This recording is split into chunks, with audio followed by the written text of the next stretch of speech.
Riddle me this. How long does it take a vampire to turn into a bat? About 14 years. On this episode of Moving Panels, we discuss the Batman. Welcome to Moving Panels, the podcast where we discuss movies and TV shows based on, inspired by, and adapted from the world of comic books. I'm your host, Laramie Wells. Joining me today in the co-host chair, I got two of them. First off, from the 80s Flick Flashback Podcast, it's Tim Williams. Life moves pretty fast. If you don't stop and talk about Batman for a while, you just might miss it. And first timer for the Moving Panels, but in my eyes, he's a veteran of the podcasting world. It's Mr. Ron West. That is the Ron West in honor of the Batman. Or you can just call me Woody in honor of every acting performance Robert Pattinson has given to date. Ouch. Shots fired already. Ouch. All right, so we are, you know what? I realized today, Tim, before we started recording, we are almost a year to the day of when we saw Zack Snyder's Justice League. That is true. That came out in April of last year. Yeah, almost a year to the day. So that was the first time we did a movie that was fresh and new. And now here we are again. The Batman released only a little over a week ago. Mm-hmm. And we have all gotten to see it, and we have all discussed it, and we all saw it a week ago because it took us that long to let it process what we had just seen. So I want to start off by saying the first part of this show is going to be entirely spoiler-free. So anyone listening, you can listen to this first part. We'll let you know when we start getting to spoilers, but we're going to start off completely spoiler-free.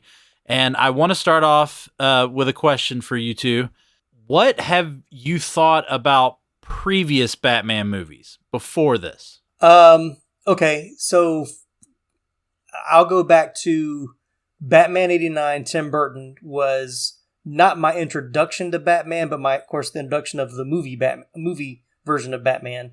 I wasn't a huge watcher of the TV show, even though I was aware of the Adam West TV show. But when the 89 Batman came out, it completely, I was totally taken by that vision that Tim Burton had and of the Dark Knight. So I was a fan instantly. So I loved the original Batman. I enjoyed Batman Returns. I don't think I liked it as much as the first one, but it was still good. And then we won't really talk about the ones that followed, even though I think the bat nipples. Yeah. Batman Forever is not that bad. It's not great, but it definitely, it was sliding, the scale was sliding downward as you get to Batman and Robin. And then of course, Batman Begins, Nolan's vision. I enjoyed Batman Begins, but of course the crowning achievement is The Dark Knight. That was the one that really, I think, captured the realness, or the putting Batman more in the real world and really giving that aesthetic. And then The Dark Knight Rises was a bit of a disappointment, but I still enjoyed it. So yeah, then I won't get into the Justice League and Batfleck, but we've discussed that in previous episodes. Again, a year ago, we talked about Zack Snyder's Justice League. How about you, Ron? What's your previous feelings of Batman movies? So I go back to a kid in the 80s of collecting Batman comic books. Spider-Man was always my primary, but X-Men and Batman also thrown in.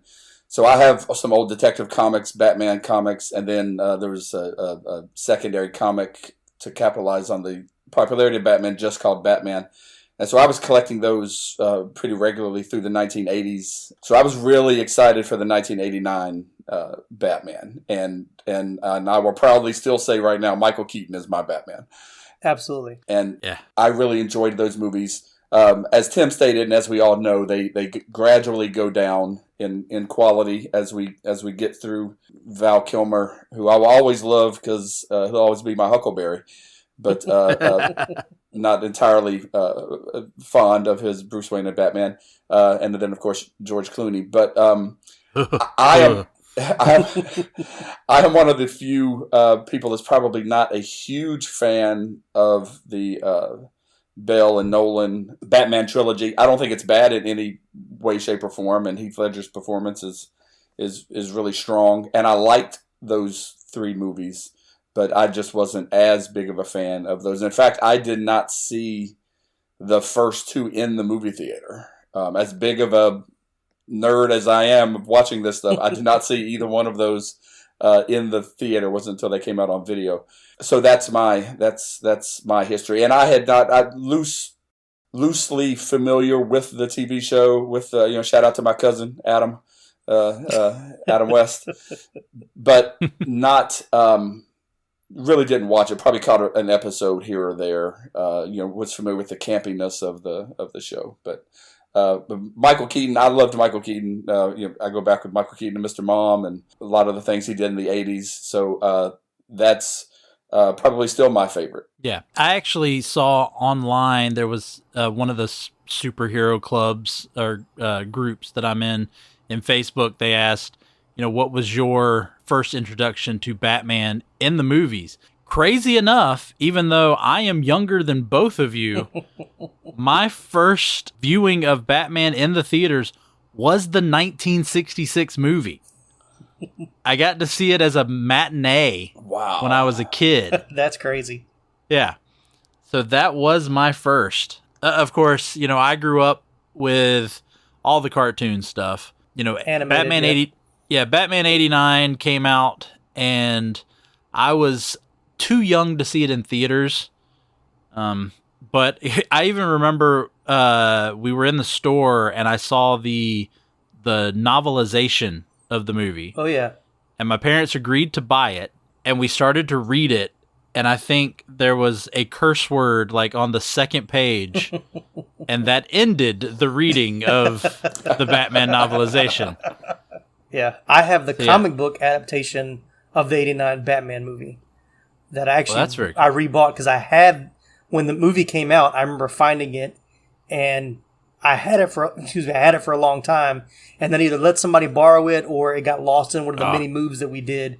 And then a couple of years ago, Ron and I were at either just at a random comic book store, or it might have been we went to a convention, and I found it again and I bought it because I was like, that was something I wanted to have still even now. So I'm guessing value didn't really increase all that much. No, not really. And it's not the best, it's not mint condition either. So it's got some wear and tear on it, but all right. So why, cuz I don't know if I'm just biased cuz I'm a big Superman fan. Why have we had to have a Batman movie every few years since 1989? Because it makes money. That's why. Because the biggest gap was between Batman and Robin and Batman Begins. That was 8 years. That was the biggest gap. Other than that, it's only been 3 or 4. So is there a movie studio contractual obligation to maintain the rights? Is that part of the issue? I don't see how, because it's Warner Brothers. And Warner Brothers, I think, partly owns DC. Yeah, so kind of like how Disney owns Marvel. This is a little bit difficult for me because I'm not a big Superman fan, and as I can see you with all the Superman memorabilia behind you there in the shot, Batman is an easier story to tell. It's hard to tell the Superman story, and I think sometimes they struggle because you have a superhero with no weaknesses. That he's just so it's hard to find humanity in the alien who has no weaknesses. Yeah. Whereas with Batman, the story of the orphan boy who wants to spend his life being a vigilante. I think a lot of us, middle-aged men, maybe Laramie is not quite so middle-aged as he's pointed out, being younger than Tim and I. I just turned 50 a couple of months ago. We all have a little bit of, if someone did something to my family, this is what I would do to get revenge. So maybe that's part of the appeal of Batman.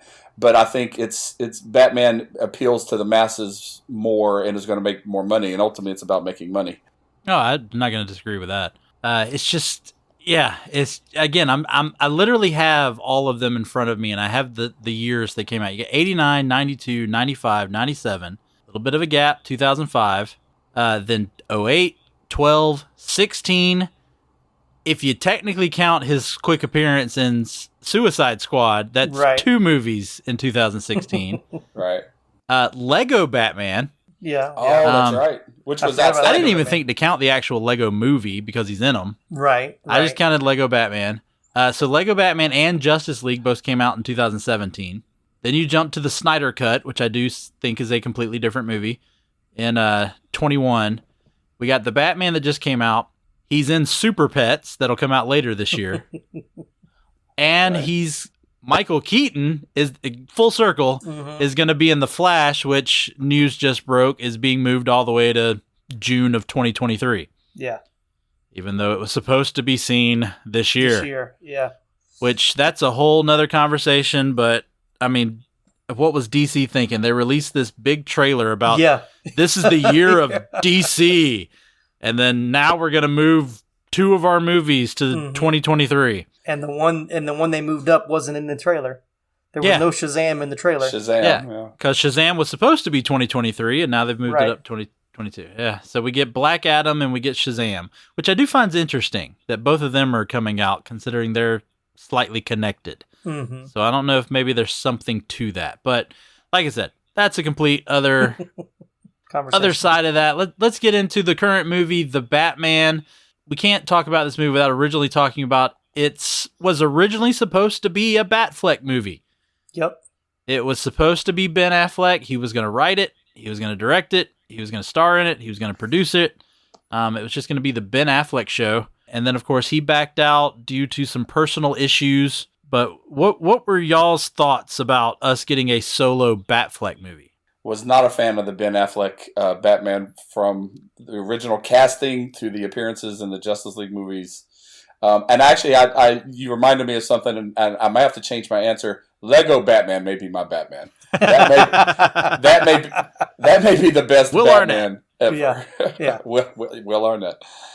So yeah, when he bowed out, I was fine with it, and no issues with it at all. What about you, Tim? I think that, once again, I don't know how accurate this was, but I want to say that there was originally the idea of Ben Affleck's Batman was to be the aged Batman.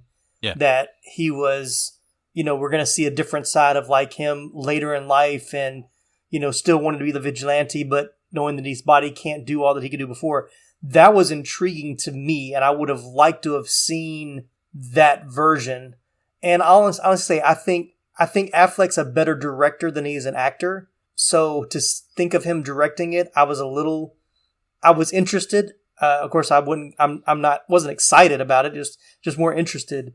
But like now seeing this one, it's like I wonder, because I understand Ben Affleck wrote a full script of his version of the Batman, because it was going to be the same title. I just wonder what the different storylines, if in some way wherever, so we want to keep these parts of it and Matt Reeves had to work around it, or if he had the freedom to scrap that all together and come up with a brand new story. So yeah, I'm intrigued. I can't say I was excited, but I was intrigued about Ben Affleck's solo Batman movie and what that could have been. With me, I see Batfleck has grown on me over time. I really have started to like him more and more as Batman, to be honest. He's still not my top. I'm with you too. Michael Keaton is Batman for me. Although if you talk voices, I mean, can anybody better Kevin Conroy? Because I don't know about the two of you. When I read a comic, I am hearing Kevin Conroy's voice. Kevin Conroy, absolutely. Yeah. Yeah, I don't know how much of it changed. I know that when he dropped out, Matt Reeves was the very next person in line. Right. And, of course, he took over both directing and writing. Mm-hmm. And I know that from what I gathered, he's the one who came up more with the focusing on the detective aspect. Which and I like. Since the detective aspect is such a big part of this story, I would say this is a completely different movie than what Ben Affleck had in mind, because he took inspiration, I mean, not only thematically, I mean, from New Hollywood movies like Chinatown, from Hitchcock. I mean, it clearly was a Hitchcock inspiration, but you can tell Matt Reeves read his comics. When we get into the moving panel section, I'm going to point out a whole bunch of different comics that he pulled from. And as much as I'm not disagreeing with you that I think Ben Affleck's a great director. I think he's a good writer. Stuff he's written, I think, is decent. I don't see Ben Affleck being one to sit down reading a bunch of comic books. I really don't. So, I don't know. Maybe one day 10 years from now, we're going so dark with Batman. Maybe one day we'll go back to the campiness, and we'll get Ben Affleck and Matt Damon as Batman and Robin during full camp. And I'm there for that if that happens. Right. If we follow the trend, it takes the third movie. Yeah, before it gets campy. The third movie is when it starts to get, because I think Dark Knight Rises is campy. Yeah, So, it definitely has more campy moments. Yeah. For sure. It's not Schumacher campy, but it's campy. Why do you say that, Laramie? Well, I don't understand. See, Bane doesn't bother me as much as the Talia al Ghul stuff does. Yeah. So before we get into the spoilers, let's go ahead, just for anyone who's listening to just the spoiler-free part, let's go ahead and just give our impression spoiler-free of this movie. So, Tim, you go first. Oh, man. Always make me go first. I liked it. The more I've thought about it, I love the experience of it, like seeing it and, kind of somewhat having an idea of what it was going to be, knowing it was going to be more dark and the more detective part of Batman. There were parts of it that I really liked. And once again, you talked about this on your TikTok review. Beautifully shot. I mean, it's a beautiful movie to look at, even with all the rain and the dark. As Ron had mentioned, if you're not a fan of rain, then don't go see this movie because it's going to be plenty of rain. But it's beautifully shot. It's I think masterfully directed for the most part. Some of the performances are great. Of course, we were going to talk about Zoe Kravitz. Probably steals the show from everybody in this one. But the more I've thought about it, there are more things that bother me now. I still want to see it again. I would have liked to have seen it a second time before we talked about it, but I didn't get that chance. So I think a second viewing is going to tell me a lot about its enduringness of, will it be something I'm going to want to watch again 5 years from now or 10 years from now, like I want to go back and watch the 89 Batman, or I want to go back and watch The Dark Knight. That's my spoiler free. I'll leave it at that. All right, Ron? Yeah, I agree with Tim. I really enjoyed the movie. I was there on an early screening last week on a Tuesday, which when you do something like that, you're going to be a largely very pro-heavy Batman fan. Yeah. That's who's going on a Tuesday, paying $22 to see the movie. But when that movie ended, half of the theater stood up and started clapping, giving it an ovation. So very enjoyable movie. Again, beautifully shot. We know the DC movies all the fight scenes are going to be at night and in the dark and usually in the rain. But at least with a Batman movie, you expect that. He's the Dark Knight and he's out at night. That's what he's doing. He's not typically skulking the streets at 2 p.m. Or just coming from brunch. The casting was great. Riddler is fantastic. Probably the scariest, creepiest villain we've had in a superhero movie. But I agree with Tim. I do wonder. I can't not watch the Avengers movie if I'm switching the channels and I see that they're on. I stop and I watch it and I still cry every time, even though I know what's coming. You cry in the Avengers? Oh yeah. In Infinity War. Infinity War. Yeah. But I can't not watch either movie. If I'm flipping the channels and it's on, I watch it. Same thing with Black Panther. If I see that it's on, I stop and watch it. I'm not sure I'll do that with this. If I'll stop. Lasting the test of time. I guess we'll find out. Yeah. But I definitely gave it an A grade. A very enjoyable movie. I have not made it back to see it a second time in the theater, but I will. I just got to find somebody who hasn't seen it yet and use them as an excuse so I can take it. Yeah, I actually have a friend of mine who talked to me the other day, and he was like, "Yeah, I still got to see it." And he said, "We got to find a time to go." I said, "Yeah, I'll go see it again. I definitely will see it again." But I agree with both of you. I think this is something that it's going to be the rewatchability. And I'll go deeper in that later once we kind of spoil some stuff. Mm-hmm. But yeah, I said that in my TikTok review, and I'm going to give him credit again. Director of photography, Greg Fraser, beautifully shot movie. Mm-hmm. Loved every moment of it. I will point out the 3 hour or 2 hours and 55-minute runtime is a lot. I don't mind a 3 hour movie. Mm-hmm. If it doesn't feel like a 3 hour movie. And there were moments of this movie that drug. Yeah. And so I think that this, I'll probably say this several times. I think there could have been about 30 or 45 minutes of this movie cut. Oh yeah. Part of me just thinks that DC went, hey, let's just let him, after the Zack Snyder debacle, let's just let Matt Reeves do what he wants to do. That's exactly what they did. Yeah. And I'll give you this little nugget. I saw it on that sneak peek, and that was in an IMAX, non-reclining seats. And Ooh. I didn't realize that at first. So as soon as I sat down, I just went, "Oh my gosh, what have I done?" I'm so spoiled. We're so spoiled. I've got to sit in a chair for 3 hours. It was a little long, especially that first hour. That's where my wife and I talk about they need to bring back intermissions. Like, yes, bring back the movie intermissions. Yeah. we went and saw Les Mis when my wife was pregnant. Oh, so yeah. So we definitely are pro intermissions. Mm-hmm. But I will also agree that this movie needs to be seen in a theater. Yes. Oh yeah, definitely. Yes. And especially a theater with a good sound system. Yes, absolutely. Because there were moments in this movie in which my seat was shaking. Mm-hmm. But it wasn't that annoying loud noise. Mm-hmm. It was, I'm experiencing the movie loud noise. And I think so even sound engineering, which I don't know who the sound engineer was. I mean, I think that was great. So we'll get into more. Of course, we'll give our full final decisions at the end with Bag It, Stack It, or Trade It. But those of you who do not want to be spoiled, you just you hit pause and you come back later after you've seen the movie. And for everybody else, we'll be back with our spoilers.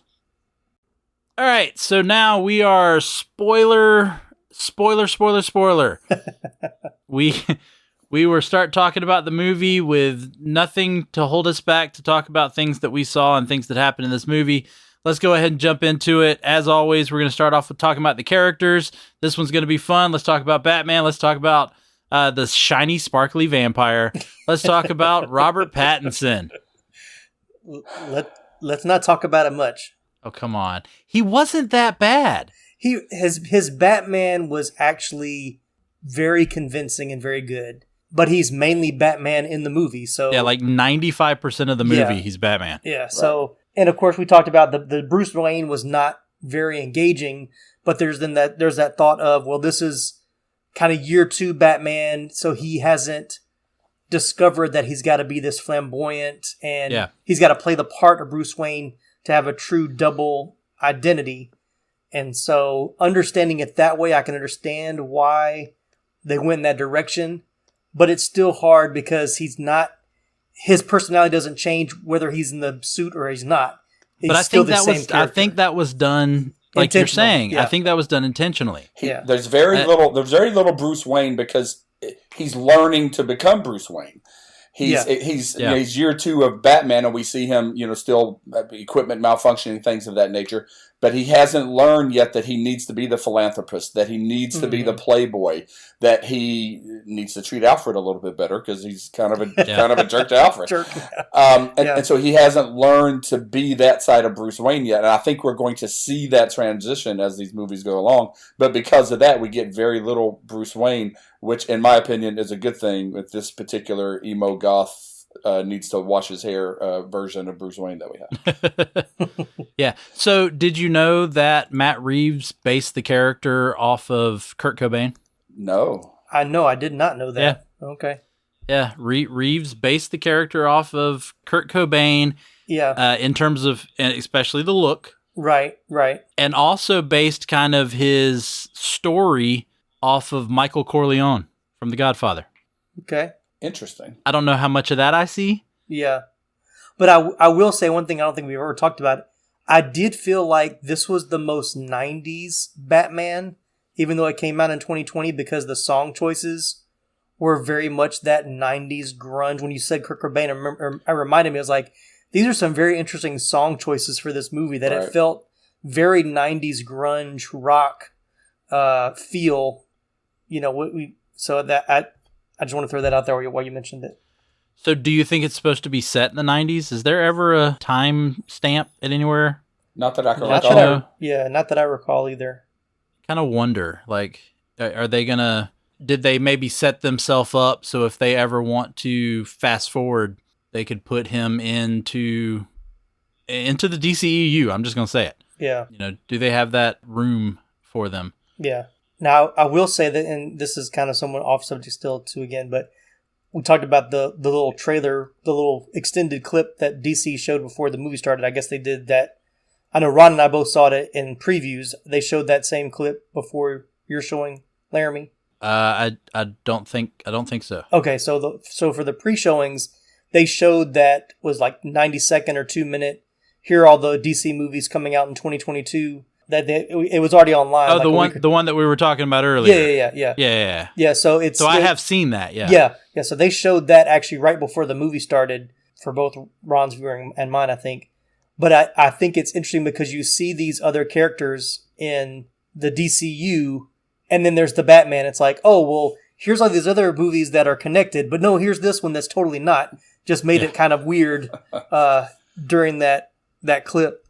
Well, I'm pretty sure Super Pets is not in the same universe. Yeah, but they didn't show that in the... that's not in the clip, though. It just showed the Batman, Aquaman, the Flash, and Black Adam. Yeah. So... Yeah, because again, like we said, Shazam's not in that one. So, just a fun fact, I found this. Robert Pattinson is actually a huge Batman fan. And it's why he wanted to do this movie. He had not really done any big mainstream movies since Twilight. Mm-hmm. He didn't really like he apparently liked to avoid the paparazzi and didn't really want to be in the limelight, so that's why he did more lower independent movies. But I found out that when he went to the audition, I don't know how he got a hold of it, but he wore Val Kilmer's batsuit. Okay. What? Yeah.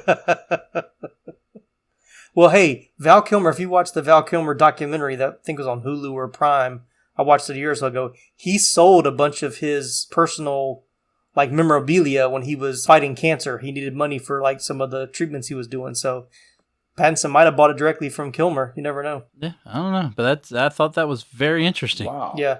I did. Yeah. The other thing that kind of surprised me was it apparently was slightly small for Robert Pattinson. Now that is interesting. That surprises me. Yeah. I did read that when he first wore the suit, he was afraid to take it off because he was afraid they were going to fire him.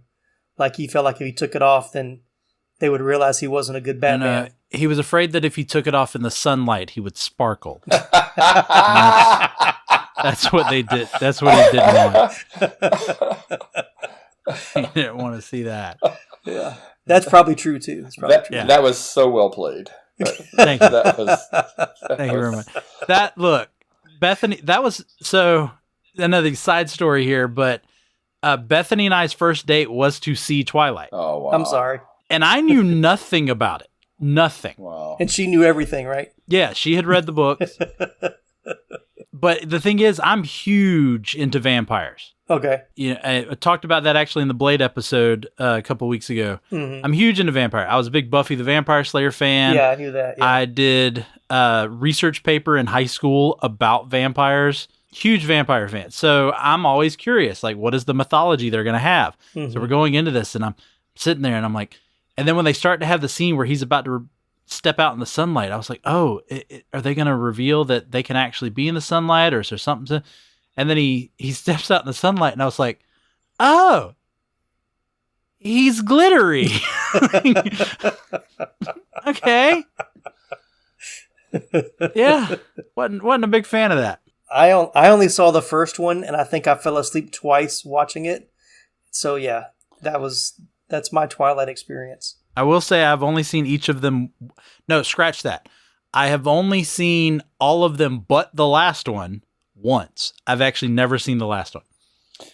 So my wife and my daughter watched those movies. I have not watched any of them, but I've seen little 2-minute increments walking through the house to get a snack from the refrigerator and going back. So I know very little about what actually happens in any of those movies. I will say, since you're talking about first dates, though, my wife and I, our first date, I think, was to a movie that this movie draws a little bit of homage from. We went to see Seven for our first date. Okay, yeah. Well, going back to Pattinson being cast, he gets cast, and then there's a huge uproar about, I think there was even a change.org petition to get him removed. And I'm sitting there going, listen, give him a chance. Nobody wanted Keaton to be cast. He was a comedic actor. That's true. Right. No one wanted Heath Ledger to be cast as the Joker. That's true too. I remember And that. again, you and I, all three of us have already talked about how that Michael Keaton is our Batman. People are going crazy about the fact that he's going to return as Batman, not only for the Flash movie, but even for the Batgirl movie that they're making for HBO Max. Heath Ledger, I mean, the only person to win an Oscar for a Batman movie. Right. True. And it's always talked about. So I honestly, when he got cast, I'm like, okay, I'll have to wait and see. Yeah. And I did not dislike his Batman. No. I didn't get enough of him as Bruce Wayne to say Bruce Wayne anything, but I did not dislike his Batman. I honestly will put his Batman, I'll probably say top 3 or 4. Yeah. I wouldn't dispute I think that. I think I would. Yeah, I'm with you. I like his Batman, and I like this iteration of Batman, the still young and learning Batman. Yes. The Batman that knocks on a door and says, "I'm here. Would you let me in to see your boss?" And thank the Lord he didn't give us that Christian Bale voice. Oh yeah. The groggly, yeah. I mean, Ben Affleck had the voice modulator at least, but Bale, where I just wanted his duck face lips and then the yeah, never a fan of that. All right, moving on. Let's go ahead and talk about the big bad guy, the Riddler, who I always like to point out where they first debuted in the comics. Riddler debuted in Detective Comics number 140 back in October of 1948. Wow. Long time ago. Old villain there. This time, he's been played previously, famously, I would probably even say, by Jim Carrey in the movies. Now he's being played by Paul Dano. What's your take on Paul Dano's Riddler? Unnerving, I think, is the word that Tim and I used. Yeah.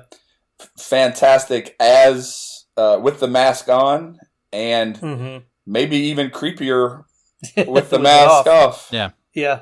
Yeah. Yeah, he goes to 2 different serial killer modes. Yes. Because with the mask on, and Matt Reeves did say that he based the look off of the Zodiac Killer. And so, yeah, he's the Zodiac Killer. As soon as he takes it off, he's Jeffrey Dahmer. Yeah. I mean, that's the way I looked at it. But yeah, no, very, very unnerving, very creepy. I will say this, though.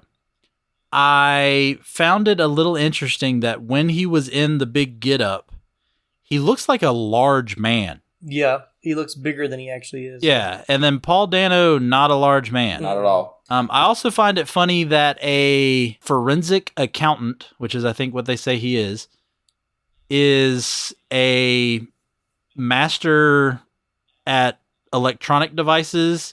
He's apparently a sharpshooter. All this ability that he has.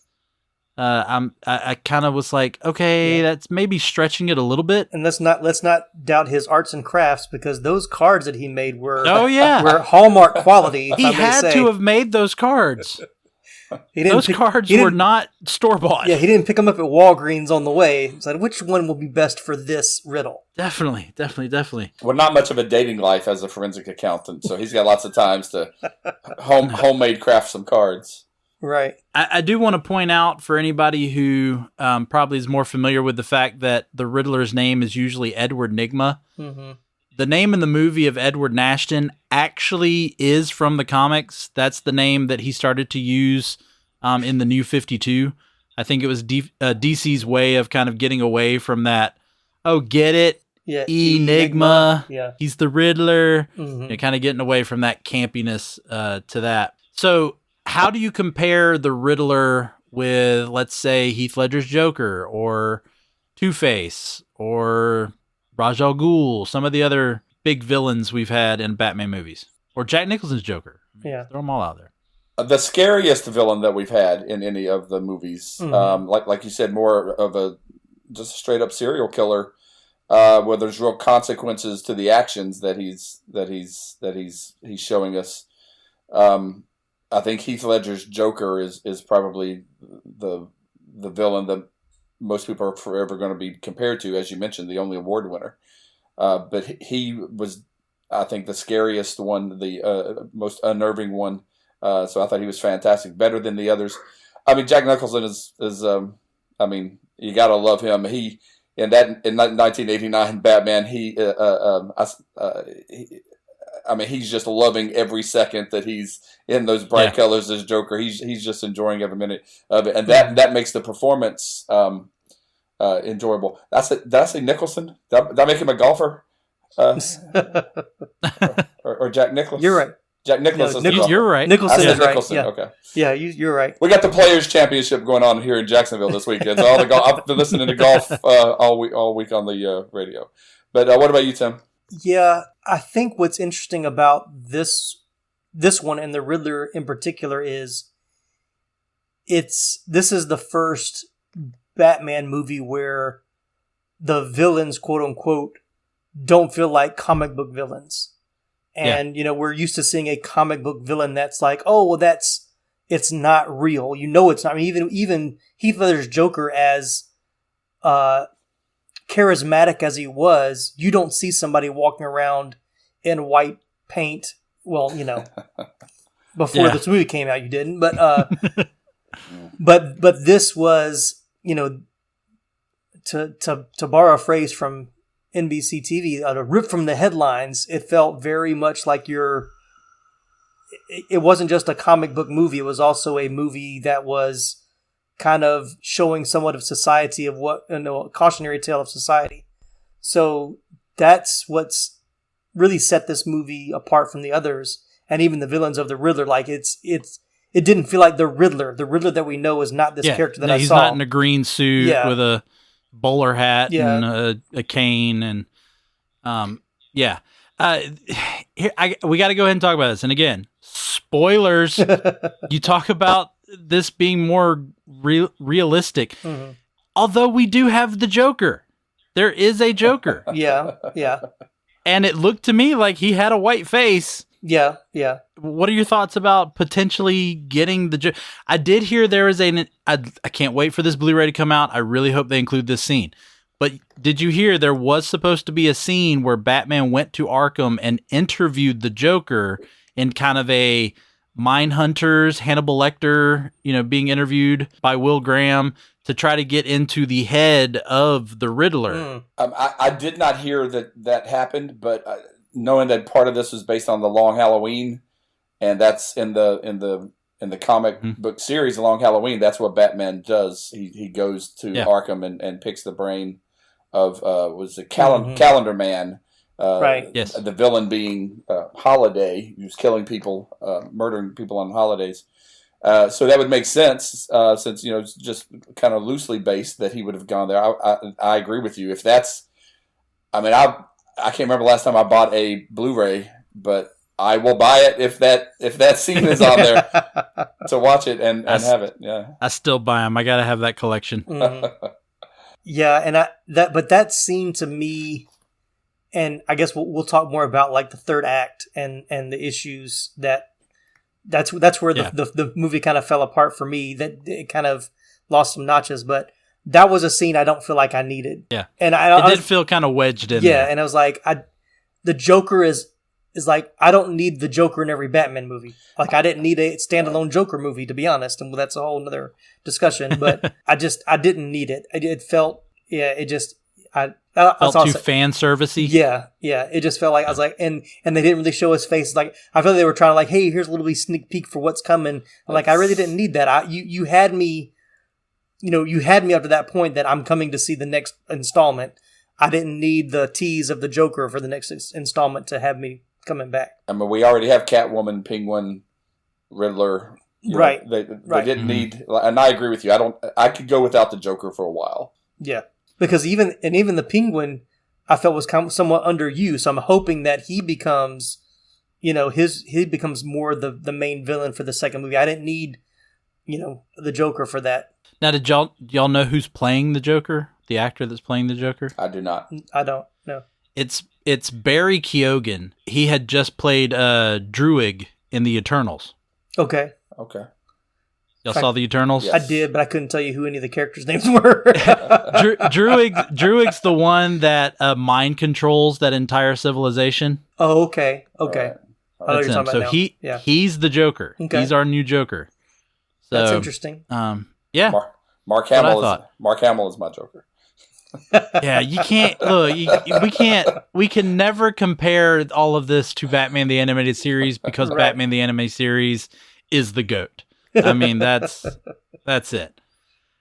So let's go ahead and move on to Selena Kyle.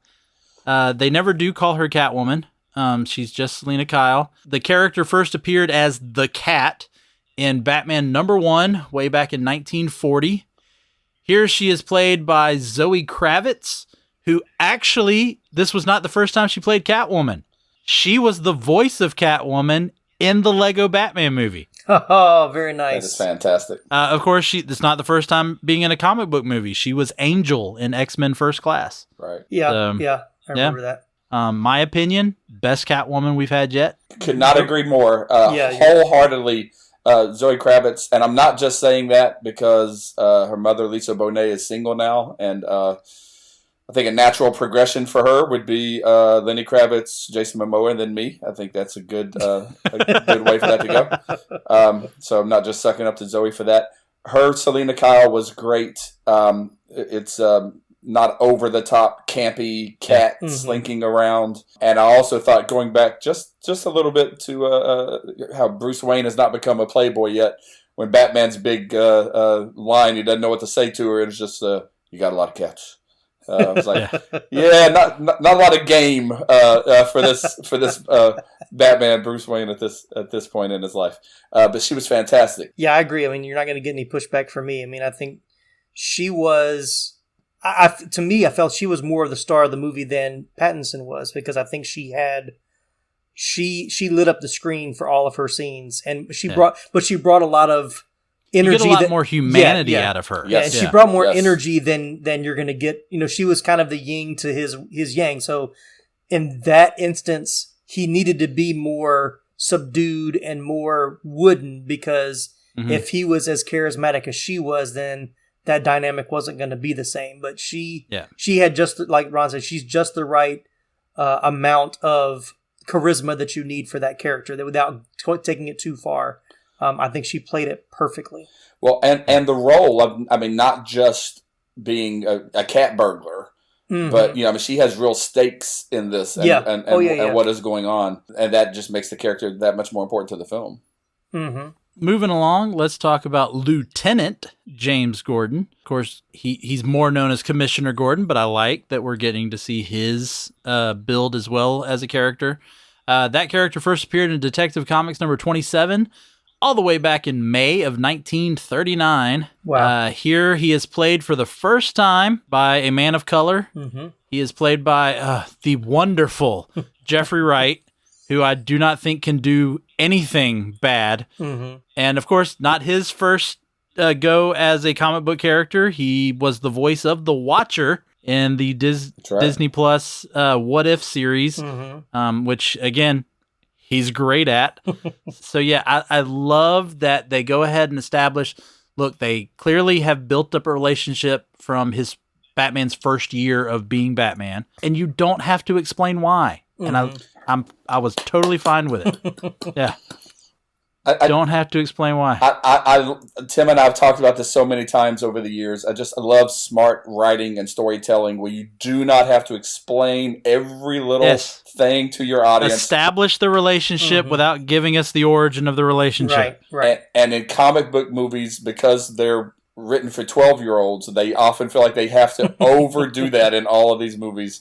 And so I love it now that we're getting to the point where we don't have to rehash origin stories for a superhero or for just friendships. Mm-hmm. Yeah. And I'm not going to say it's a bad thing, but also with Nolan's take on it, that he's the cop that tended to Bruce after the shooting. I mean, that was sweet, but again, I'm like, it's unnecessary. We don't need them to have this lifelong bond.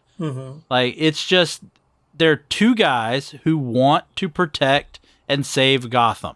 And that's all we need. So other than that, what were your takes on Jeffrey Wright? I mean, you better not talk bad about Jeffrey Wright's performance, but go ahead. Well, I mean, I'm just kidding. Nope. No, I thought he was great. I will boot you from this show.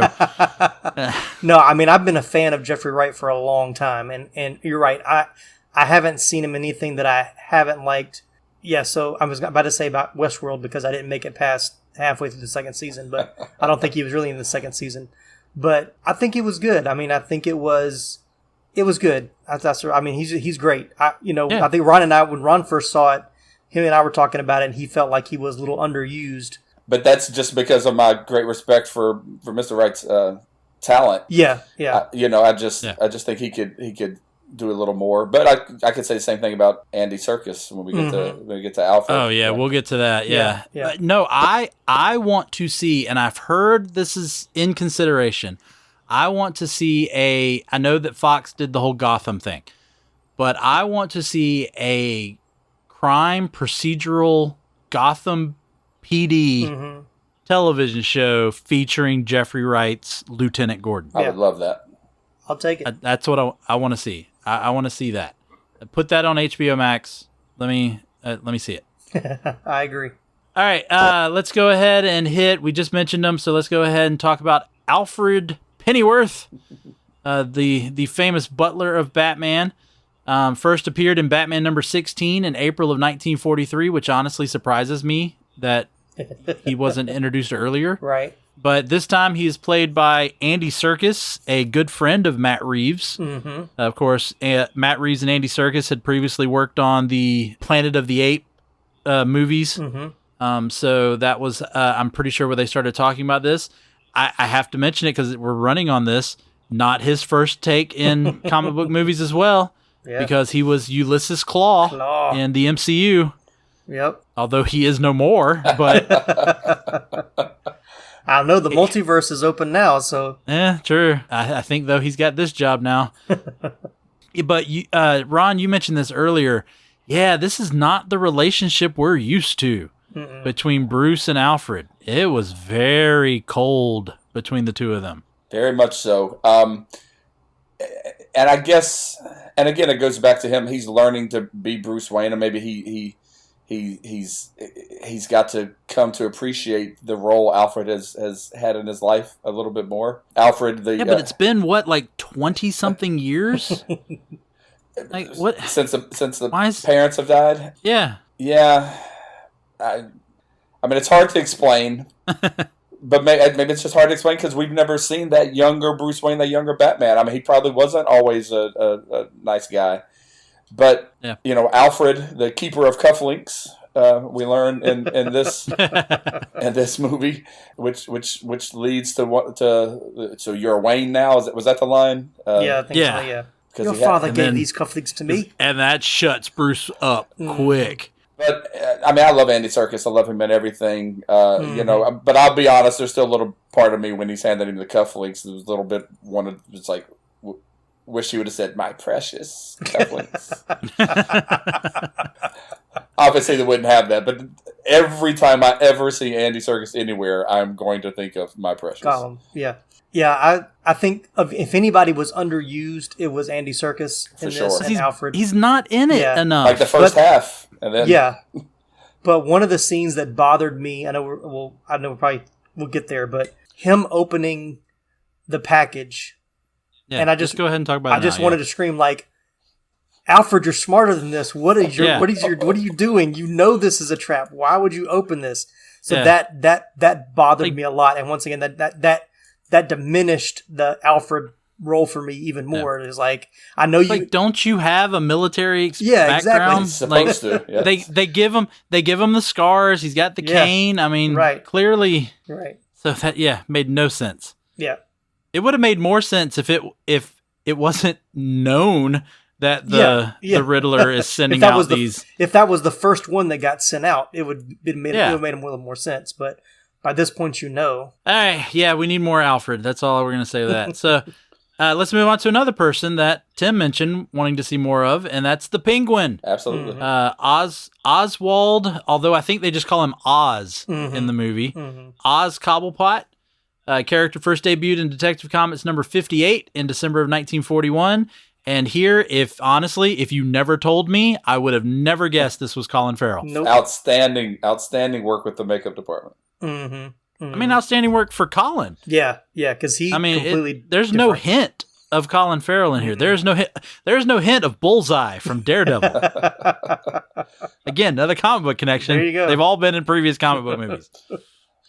Going right down the line. A very understated performance in the sense of he's just great. I mean, and it was a true character. Like, that was the Penguin. That wasn't, it's Colin Firth not Colin Firth. It's Colin not. Firth. Yeah. Colin Firth would have been an interesting Penguin. Yeah. It's not, it's not this actor being the Penguin. It was like, that was its own unique character. Like, I didn't think of it as an actor. That was just, that guy's the Penguin. That's who he is. Yeah, that was the Penguin. Yeah. And again, this is the most grounded Penguin that we've seen, where he's not a comic book character, and traditionally, I mean, Penguin always has, the monocle and he's short and that kind of things from the comic books, but he's an organized crime tie-in. That's his lead. And that's what he's we a get mobster. Here. And it goes back to what you said a little earlier, Laramie, about there being some ties here to the Godfather movies, and we get that with Falcone and the Penguin, and we get the mob families, and we get these things happening. But it makes him a real character. It makes him a real villain, not just someone that you have to pay attention to in the movie. Yeah, going to that, from what I've found out, is Colin Farrell actually studied Fredo Corleone from The Godfather, which that one I do see. That would make sense. Again, that one I do see. So he did not study Danny DeVito? Look, I'm going to throw this out there. And I'm just going to say that if anybody just wants to say I'm an idiot, you can tell me I'm an idiot. But if I did not know this was Colin Farrell, and you were to ask me what actor was, and then it was a famous actor, was playing the Penguin, I would have said John Travolta.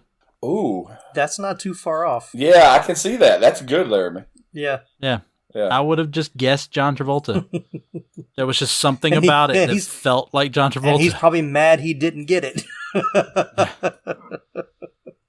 He can cry in his airplane while he's flying his airplane. Right. All right. Since we're on the mob connection, let's go ahead and talk about Carmine Falcone. Yeah. Who first appeared, the newest character, really, appeared in Batman number 405 in 1987.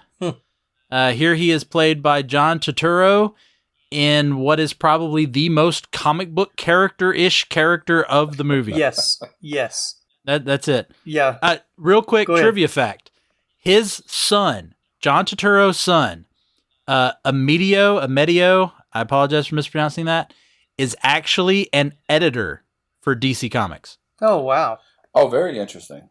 So I'm sure he got some insight from his son about how to kind of portray the character and all. So very interesting. So, yeah, what were your thoughts on this characterization, I will say, of Carmine Falcone? I think I told Ron we were talking about it.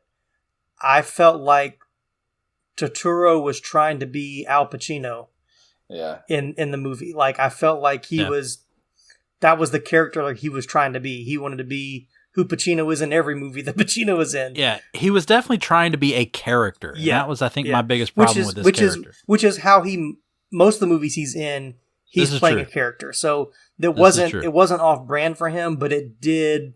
And then you got Barton Fisk, in which he's that's it's okay.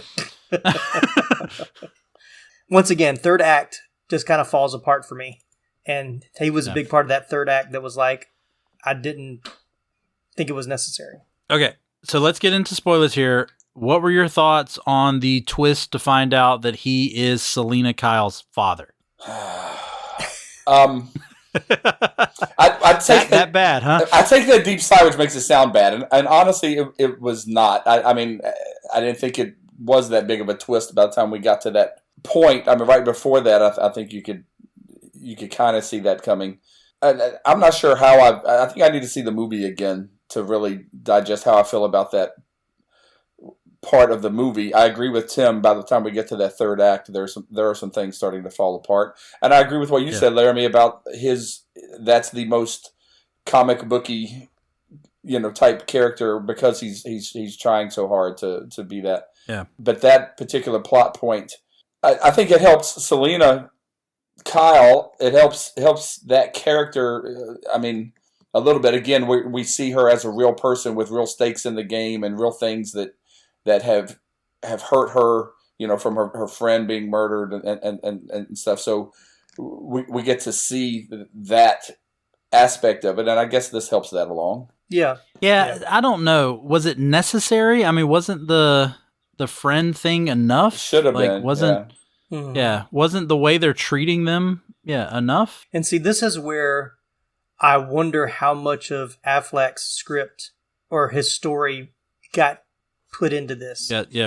Yeah. Like some aspects, I feel like Warner's like, oh, we should keep this, and even though it didn't gel as well with the rest of the story, they kind of found a way to put it in there. What about, again, talking about twist with him? There's another one. What about the implication that they gave that he was the one who ordered the hit on the Waynes? Too much coincidence for me. Yeah, you're connecting the characters too much, and that's kind of where I felt about it too. Yeah, agreed. But we didn't get to see the Waynes get killed, and so I was happy. I was very happy. As anybody who listens to this show knows, that's the one thing I never want to see again is Thomas and Martha Wayne get shot. The pearls crashing to the pearls flying. Yeah. There's one, I'm just going to throw this out. We don't have to talk about it, but I thought this was a fun piece of trivia. So at the very beginning of the movie, when we see the Joker gang, there is the one, I guess he was supposed to be like a recruit being initiated.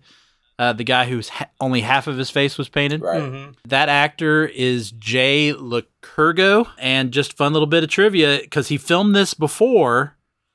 He was then cast on the television show Titans as Tim Drake, Robin.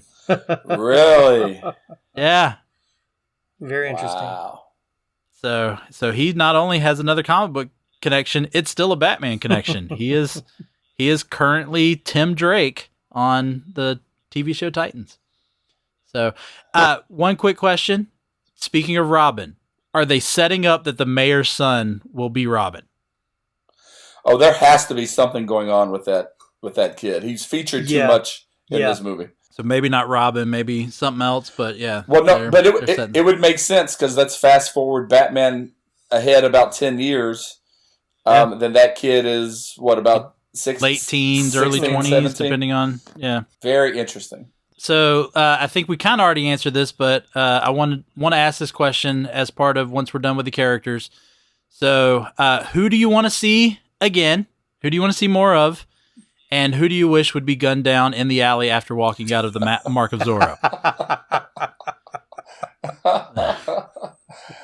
Well, I'll take more Catwoman all day, every day. Mm-hmm. And can we mow down Bruce Wayne and keep Batman? Is that can we do that? If not, I have to think about who to gun down. Tim, help me out here. I don't know. I'm trying to remember. Did Falcone survive? Did Falcone survive? No. Yeah. I don't think he did. I don't think that's my pick. That still. was the first person I thought of. I don't want him to although I think, Tim, you and I actually talked about this after I saw the movie.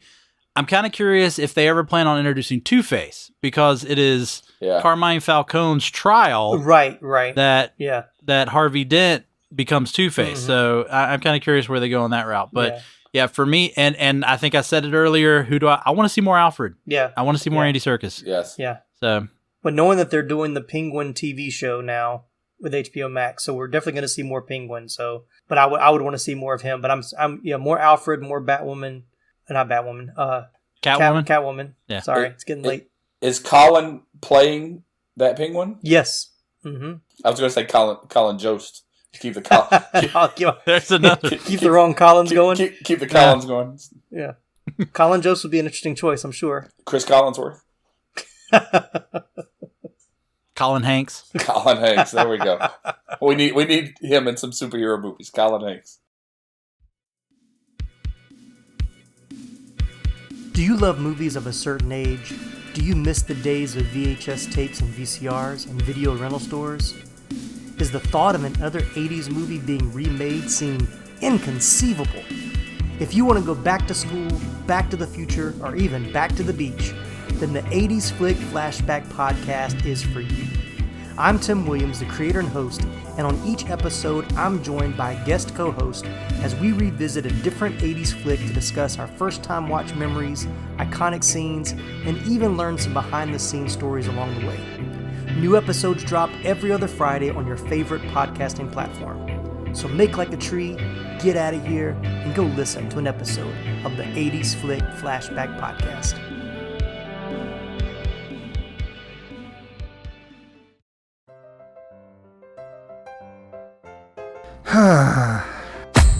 What seems to be the problem, pal? There's just so much pain in the world, so many issues. I don't think I can bear it. Hell, friendo, it sounds like you could use a dose of pop culture roulette. Pop culture roulette? What's that? Some sort of pop culture themed podcast or something? That's right, sonny boy. When hope seems far, dive into some PCR. But I already get my entertainment news from Variety. Huh, that's pretty good. If you're a chucklehead, PCR gives you news you need, condensed, unfiltered, and raw, from three nerds who know a little something about something. Wow, okay, sign me up. That's the spirit. Pop Culture Roulette. New episodes every Monday, available on all major podcast directories. All right, let's go ahead and get into the moving panels. We'll do this kind of quick. This obviously is not based on an actual comic book. This is not a storyline that exists in the comic books, but there are a bunch of elements from the comics, so we'll jump into some of those. First off, the whole Penguin running the Iceberg Lounge, that's straight out of the comic book. Iceberg Lounge first popped up in Detective Comics 683 in March of 1995. What I also found funny was the opening of that comic has Batman and Robin chasing two thugs on a catwalk up in a high building. So again, talking about that third act, we get that little aspect again. Even though this is supposed to be the second year of Batman, and there is a storyline called Batman Year 2, this has no connection to that storyline. Batman Year 2 is actually when Batman squares off against a villain called the Reaper, which then got translated, if we've done this episode before, got translated into the animated movie, The Mask of the Phantasm. So The Mask of the Phantasm is actually Batman Year 2. However, they did pull from Batman Year 1, the famous Frank Miller story. You, of course, have the less experienced Batman, but Selina Kyle's character is almost pulled straight from these pages. I don't know if y'all are familiar with Batman Year 1, but Selina Kyle is almost, her, even Zoe Kravitz's look, it's pulled straight from these pages. And her wanting to protect her roommate. Her roommate's not killed in Year 1, but it's still like she does what she does for people like her and her roommate. Ron, you brought this one up earlier, The Long Halloween. Yes, sir. Of course, right off the bat, that's shown because the movie starts on Halloween. Also, the Long Halloween is about Batman having to track down a serial killer. And so we got that aspect there. The Long Halloween also begins to imply that Selina Kyle is Falcone's daughter. So that was out of the comics. Okay. That more evidence to that is laid out in, there's actually a sequel to The Long Halloween called Batman Dark Victory. Right. And it's implied even further, like Catwoman's finding out more that she could be the daughter of Falcone. It's never confirmed, though, at least not to my knowledge. It's never confirmed. But yeah, I would love, I know they made an animated one, and we'll probably talk about it one day. I would love to see The Long Halloween live action. Oh, yeah. It's not going to happen, though, because there's too many characters, and you'd have to do some of the supernatural characters, and they're not going to put Solomon Grundy in the Matt Reeves Batman world. I would so love to see Solomon Grundy. On the old Super Friends cartoon, he was always my favorite villain when he would show up on the on that cartoon. But with his deep Southern accent. But you're right. That book, it's like his entire rogues gallery in The Long Halloween. Yeah. And Ron and I, when we went to two different screenings in two different cities, but for the early showings, they actually gave out a copy of like the first part of the Long Halloween comic book. Right. It was like a freebie that everybody got to see when they saw the Batman. So Oh, that's cool. kind of knew that it definitely had some strong ties to that comic. That's when they were giving it It out. has the Long Halloween printed across the top of it, so it was kind of a giveaway. Look, as much of a Superman fan as I am, Long Halloween, I read it years ago, and it has just been ingrained in my head how well that story. Matt Reeves also took inspiration from a story, a one-shot called Ego, Batman Ego, which came out in August of 2000. This is another one. I gotta admit, if you read the comic, it's drawn to even look like Batman the Animated Series. And when you read it, again, it's the same thing. I want to see, now this one I want to see animated. I want to see it in the animation of Batman the Animated Series. I want Kevin Conroy to voice Batman. This is a great story. It deals with the dual identity. Mm-hmm. It's Batman is unable to save a guy from committing suicide, and Batman starts to question his existence. And they actually do it where he splits his personality. And a lot of the comic is Bruce Wayne talking to Batman and Batman talking to Bruce Wayne. Where I think the connection is we get the bookends of this movie is Bruce. I don't know if he's writing in a journal or if it's just his thoughts. You know, we get Bruce talking about what he is becoming, and we get that vengeance versus hope, you know, that we get at the end of the movie when he says, I realize I need to be a symbol of hope, which I wrote down the line. One of the final lines in the Ego comic is, as much as Batman is a terrifying symbol to the underworld, he is also a symbol to the good people of the city, a symbol of hope. And so, yeah, that Matt Reeves definitely took part of this. Even the aspect of where Riddler explains to Batman that you created me. Like, I saw what you were doing, and I'm following in your footsteps. And, of course, people have talked about that for years, but Ego even has Batman question the fact that he's partly responsible for all of his villains. Very interesting. I mean, it's an interesting little, you know, case study as to if he had never become Batman, would Gotham have had all these other villains? They also took from Batman Zero Year, which ran in the Batman comics from issue 21 to issue 33, from August of 2013 to September of 2014. In that, it's a whole storyline about the Riddler flooding Gotham City. Oh, that's where we got the flood from. Okay. Yep. So that's straight out of the comics. From Batman Earth 1, although not sure if you're familiar with this, DC or Warner Brothers, whoever made the decision, has said that this universe is Earth 2. Oh, okay. So I guess the Earth 1 comic from September of 2012, that one gives us a deeper look as to kind of Alfred's connection to the family. The look is there. He's more worn looking. He walks with a cane in that comic. So you got a little bit more of that. That book also contains Thomas Wayne running for mayor. Okay. So kind of all that background stuff we saw, even the stuff about Martha Wayne being connected to the Arkham family. Okay. That comes from the Earth 1 comic. So, yeah, again, Matt Reeves definitely did his research and definitely pulled elements from a lot of different comics. So let's just go ahead and talk about the movie. I want to hit something first because this has gotten me from the very beginning. It's all supposed to be about focusing on him being a detective. Batman's supposed to be the world's greatest detective. They even say that line in the movie, world's greatest detective. He sucks at being a detective. in this movie, he does. Yes. He doesn't know what a carpet tucker is.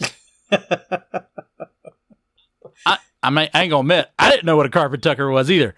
But he didn't know what a carpet tucker was. Yeah, well, he was an entitled rich kid. I'm sure he wasn't laying much carpet. Yeah, I'm sure that was part of it. Yeah. Is they wanted to separate out blue collar from white collar, and him realizing he's not as connected as he thinks he is. Yeah. I'm also sure 80% of the people sitting in the theater figured out these riddles before he figured them out on the screen. Yeah. People were actually shouting out answers. Right. Yeah, the riddles. Yeah, I've always thought that though. with Riddler's riddles, it's like, yeah, come on, anybody can figure these riddles out. Like, these riddles aren't that hard. I did like the addition of the ciphers, though. Yes. Yeah. I did like that addition. But yeah, going back to him being the world's greatest detective. Yeah, he doesn't know what a carpet tucker is, but I can see that being part of the story where he's realizing he's still the rich boy and it's a blue collar tool. Mm-hmm. You know, he doesn't really get that. But not knowing that Spanish, Yeah. that rata should be la and not L. Right. Although it was a great scene with the penguin. Yeah. Going, am I the only one that knows Spanish? Yeah. Like, because it's not just Batman. Everybody, Gordon didn't even know it. Right. Yeah. Yeah. But, okay. What was your thoughts about the Radalata thing? Because the fact that they go, oh, it's a rat with wings, a stool pigeon. No, it's the penguin. No, it's a bat. No, it's a falcon. I mean, come on. I mean, a rat. When they said rat with wings, I immediately thought of a bat because that's what I've, that's been a pretty common thought or a common correlation. Yeah, that was definitely a confusing part of the movie, and just seemed like poor writing. I'm surprised they didn't tighten that up. I mean, okay, yeah, it's cute that you connected all of this. Okay, it's a stool pigeon, so we're looking for, or again, it's a rat. Like if they just went with a rat first, and then it's someone who turned against falcons, and it's a stool pigeon, and oh no, it's a penguin. What else has wings? A penguin, and yeah, it was a little bit much. What other aspects of the movie stuck out to y'all? That was my main one. Was that he's a horrible detective. I think the part of the movie that will stick with me the most, and I'll take with me, is the serial killer aspect of Riddler. The device attached to the guy's head with the rats. Just those different components. No, I'm sorry. It's the ratas. It's la ratas. Yeah. That's just not something that we've really seen. I mean, typically the Joker is trying to blow something up and kill people, but he's also laughing. Where you always get the impression he's like, if I get away with it, it's okay. If I don't, it's not. It's there's a little bit more of a lightheartedness. But that darkness is definitely what I will take away from this movie. The darkest, grittiest superhero movie that we've seen, and that's because of Riddler and those scenes. I actually had a friend of mine at work that was going to take their 10-year-old daughter to see the superhero movie, and so I actually told him, I said, just so you know. There's some pretty, and they were like, I didn't realize that at all, and they decided to do a little research on their own, and then came back to me and said, I'm not gonna take her. Yeah, well, and just piggybacking off of that, I think Ron and I were talking about it after we'd both seen it, and I was like, it's PG-13, and Ron was like, no, that's R. It was R, right? And I was like, no, that was it's PG-13 movie. Yeah. I said it's probably one of the darkest. Yeah. But I said, but there's it's smart because even the scene where the Riddler gets the DA in his car, it's all blurred. So there's visually you don't see anything, but that's almost worse because you hear the struggle in the background and it's this blurred image. It's like, that's almost more terrifying than if, what you see in like a Friday the 13th or like a slasher movie that gets an R-rated because of the blood. I was like, there's really no blood in this or no, That's the Hitchcock connection there. Yeah, exactly. Scariest parts of Jaws were when you didn't see the shark. Yeah, it's the anticipation or the not letting your imagination run wild. Or people talking about how violent the shower scene was in Psycho, but you never see the knife penetrate the body. Right. It's just see the knife come up, knife go down, and you see her blood screaming. Down the drain. Yeah. Yep. But the movie as a whole, to me, I think we've kind of tiptoed around it. But for me, it's like a very slow first hour. The first hour feels very slow. I know they're trying to world building and building the I aesthetic. didn't need his slow walk through the cops every time he entered a crime scene. I didn't need the 30 seconds of darkness for him to finally emerge from the darkness. Yeah, where you just hear his boots. Yeah, the boots. Yeah. Which I think you and I talked about that. You can tell how heavy I did like that. How That you could heavy tell the- how heavy the that suit suit was. is. Yeah. the middle of the movie is where is its strength. Yes. And then that third act, it kind of starts to. I heard somebody else made the comment, and I have to agree with them. It's like it seems like Matt Reeves said, "I'm going to make this $50 million Batman movie," and then he brought them like 2 hours and 30 minutes. And Warner Brothers like, "Oh, if we're going to spend that money, we need some spectacle. We need some big event thing to happen at Big the end superhero moment that gets kind of thrown in at the end." And really, like I felt like once he had the Riddler contained, the movie could have ended there. And if you wanted to go that next step, save that for the next story. I didn't need that whole extra 30, 45 minutes at the end. That just felt like, especially even after the big fight scene at the arena and the flooding and all that kind of stuff, even like much like Return of the King, the 7 endings we had at the end. And I think Chad, your friend Chad he said, yeah, he felt like Reeves was like, I'm not cutting any scenes. I'm putting all my favorite scenes in this movie, even if it runs 3 hours. And that's kind of how the last, 30 minutes felt to me. Yeah, the whole epic, honestly, and I think you and I talked about this, when Riddler blows all the vans, which I think was also to kind of close off Gotham, not only to flood it, but to kind of prevent anyone from getting there to help. I think that's a good ending. Like, I think you let it be that there's more for Batman now to do. He's now got a city to save. And I think if you just stop there, I'd be completely fine with it. Going to the big epic, battle with all of the Riddler followers inside of Gotham Square Garden. Right. Which, whose decision was it that what is essentially a giant bowl is the best place to run to when there's a flood coming? Yeah. Higher ground is usually what you would think to go to. No, they go someplace that is a bowl. It goes down. Go back to Katrina. They sent everybody to the Superdome in New Orleans, and then it flooded and the roof blew off. Yeah. And just goes to show politicians don't make the best decisions. Who would have thought? There you go. Oh, you mean like the mayor who goes, I'm going to go out there because y'all are too scared. And as soon as she did that, I'm like, she's getting shot. Right. Yep. And then doesn't she heal very quickly because she gets shot, does. I thought, twice.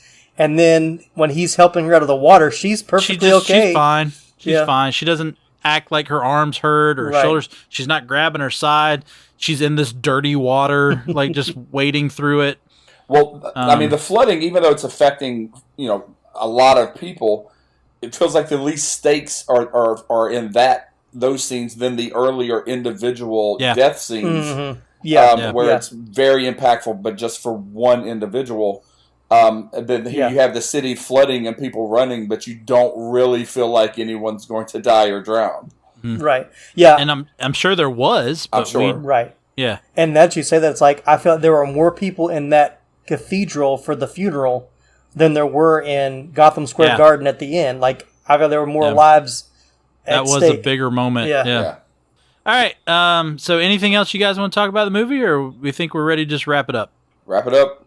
Yeah, I think I've covered everything I really like. Seeing it a second time, I'll probably have more thoughts and things that I catch the second go round. This movie is one that at least deserves a second watch. Yeah, once you get through all of the things that happen, all the reveals, all of that, I think it's worth a second watch. So you can kind of pay attention to other aspects of it a little bit more. Well, sounds to me like we're field tripping next weekend, gentlemen.